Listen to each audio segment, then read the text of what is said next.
Good afternoon guys. म चाहिँ नि अहिले चाहिँ नि होइन सानो भिडियो लिएर आएको छु। के भन्न खोजिरहेको छु भनेपछि एउटा सहयोगको भावना भन्ने कुरा चाहिँ नि हामीमा हुनुपर्छ कि एकले अर्कालाई सहयोग गरेनौँ भने होइन समाज कसरी चल्छ होइन।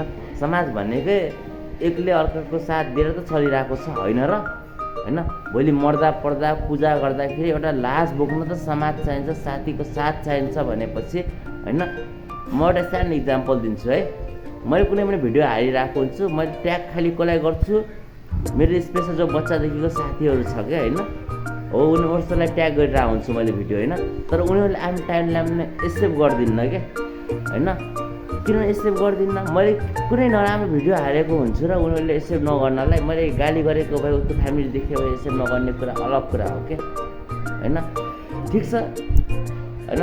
तपाईँहरूलाई सहयोग गर्ने, मेरो साथीहरूलाई सहयोग गर्ने, साथीहरूसित नबुझेर यो भिडियो बनाएको मैले होइन।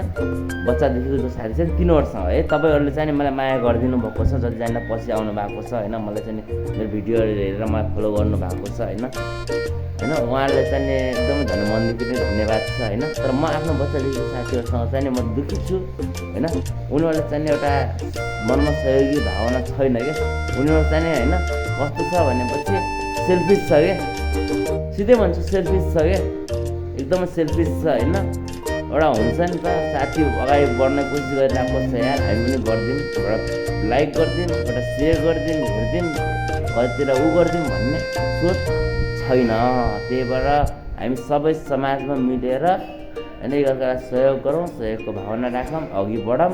म त्यति भन्न चाहन्छु। थ्याङ्क यू, धन्यवाद। त्यही कारणले गर्दाखेरि मैले 2-4 दिन मैले भिडियो बनाएको थिइनँ र साँझ पख आज तपाईँहरूलाई एकदम बिग न्युजको साथमा म आउनेछु होइन। एकदम बिग न्युज छ, त्यो न्युजको साथमा म आउनेछु र लाइभमा र तपाईँहरूसँग म कुरा गर्नेछु। थ्याङ्क यू अहिलेलाई है।